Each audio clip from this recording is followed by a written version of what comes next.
বেতার রাজশাহী। এখন শুনবেন বাংলায় স্থানীয় সংবাদ। আসসালামু আলাইকুম।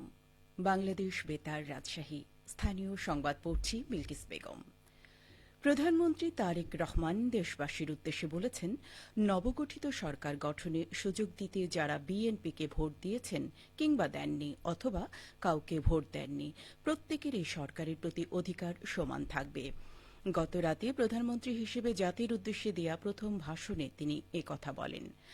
আইনের শাসন মেনে রাষ্ট্র পরিচালনার অঙ্গীকার ব্যক্ত করে তিনি বলেন, দেশের প্রতিটি সাংবিধানিক এবং সরকারি বেসরকারি প্রতিষ্ঠান চলবে বিধিবদ্ধ নীতি নিয়মে। দলীয় কিংবা রাজনৈতিক প্রভাব প্রতিপত্তি অথবা জোর জবরদস্তি নয়। আইনের শাসনই হবে রাষ্ট্র পরিচালনার শেষ কথা। দেশবাসীর উদ্দেশ্যে প্রধানমন্ত্রী তারেক রহমান আরও বলেন, স্বাধীনতাপ্রিয় গণতন্ত্রকামী জনগণের কারণেই দেশে আবার মানুষের অধিকার, সম্মান এবং মর্যাদা পুনঃপ্রতিষ্ঠার সুযোগ সৃষ্টি হয়েছে। একটি স্বনির্ভর, নিরাপদ, মানবিক, গণতান্ত্রিক বাংলাদেশ প্রতিষ্ঠাই বিএনপি সরকারের লক্ষ্য। শুরু হয়েছে সিয়াম সাধনার মাস রমজান। রমজান ইসলামের পবিত্রতম মাস। এই মাসটি কোরআন নাজিলের মাস। রহমত, মাগফিরাত ও জাহান্নাম থেকে মুক্তির সুযোগ নিয়ে আসে রমজান। রমজানে রোজা রাখা ইসলামের 5 স্তম্ভের মধ্যে অন্যতম। রোজার আরবি শব্দ সওম, যার আবিধানিক অর্থ বিরত থাকা। এ নিয়ে বিস্তারিত শুনুন আমাদের মহানগর সংবাদদাতার প্রতিবেদনে। হে ঈমানদারগণ, তোমাদের ওপর রোজা ফরজ করা হয়েছে, যেমন ফরজ করা হয়েছিল তোমাদের পূর্ববর্তীদের ওপর, যেন তোমরা মুত্তাকি হতে পারো। রমজানের গুরুত্ব তুলে ধরে সূরা বাকারায় আল্লাহ তাআলার এই ইরশাদের ওপর গুরুত্ব আরোপ করে হযরত শাহ মখদুম দরগাহ জামে মসজিদের পেশ ইমাম ও খতিব মুফতি মোহাম্মদ মুহিবুল্লাহ বলেন, তাকওয়ার খুব ছোট্ট এবং সার নির্যাস হলো আল্লাহ তাআলার ভয়ে, আল্লাহ তাআলার নিষিদ্ধ বিষয়গুলো থেকে বিরত থাকা। রোজার মধ্য দিয়ে এটার আসলে এক প্রকার ট্রেনিং হয় যে আল্লাহ তাআলা আমাদেরকে সুবহে সাদেক থেকে নিয়ে সূর্যাস্ত পর্যন্ত পানাহার এবং কামাচার থেকে বিরত থাকতে বলেছেন। এটারও তাৎপর্য হলো এরকম, একজন মানুষ যখন ক্ষুধার্ত থাকবে সে আসলে রমজানের মধ্য দিয়ে এবং রোজার মধ্য দিয়ে অন্য মানুষের এই ক্ষুধার যাতনাটা কেমন সে অনুভব করতে পারে। ইমাম মুহিবুল্লাহ বলেন, রমজান মাসে মানুষের রিজিক বৃদ্ধি করে দেন আল্লাহ তাআলা। এবং রমজান মাসে ইবাদত বন্দেগী বেশি বেশি করার প্রতিও হাদিসের ভিতরে উৎসাহ দেওয়া হয়েছে। ইবাদতের সওয়াবকে বহুগুণ বৃদ্ধি করে দেওয়া হয়। আবার দিকে আমরা অপর দিকে চিন্তা করে যে যদি কেউ গুনাহ করে তাহলে সেই গুনাহটাও কিন্তু রমজান মাসে মারাত্মক। গুনাহ থেকেও বেঁচে থাকার সর্বোচ্চ চেষ্টা করা, এটাই হলো মূল রোজার শিক্ষা। তথ্য উপাত্ত তুলে ধরে তিনি জানান, ধর্মীয় ফজিলতের পাশাপাশি মানবদেহের জন্যও রোজা স্বাস্থ্যকর।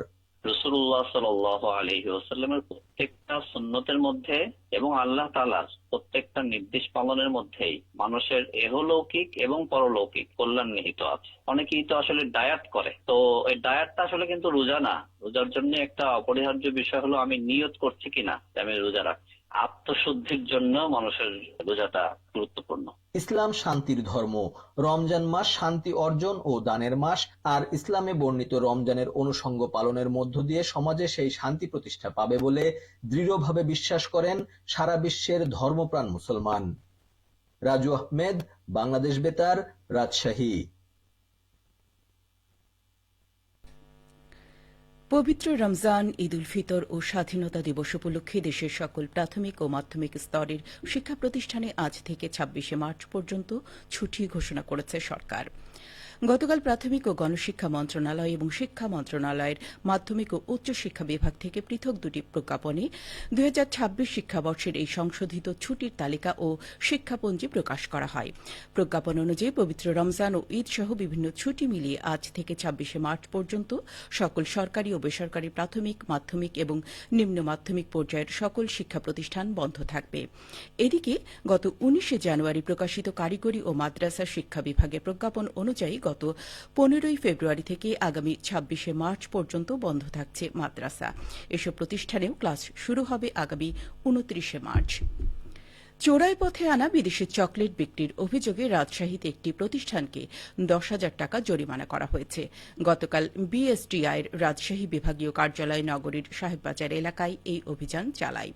বিএসটিআই জানায়, বিএসটিআইয়ের গুণগত মান সনদ ও ছাড়পত্র ছাড়াই এবং চোরাই পথে আনা বিদেশি চকলেট ও লজেন্স বিক্রির প্রমাণ পাওয়ায় সাহেববাজার আরডিএ মার্কেট এলাকার মুন এন্টারপ্রাইজকে 10,000 টাকা জরিমানা করা হয়। সবশেষে আবহাওয়া। আজ দুপুর 12টায় রাজশাহীতে তাপমাত্রা ছিল 29 ডিগ্রি সেলসিয়াস। এ সময় বাতাসে আপেক্ষিক আর্দ্রতার পরিমাণ 41%। রাজশাহী ও পার্শ্ববর্তী এলাকায় আজ ইফতার সন্ধে 6টা 4 মিনিটে এবং আগামীকাল সেহরির শেষ সময় ভোর 5টা 18 মিনিটে। সংবাদ শেষ হল। আমাদের পরবর্তী সংবাদ দুপুর 2টা 5 মিনিটে।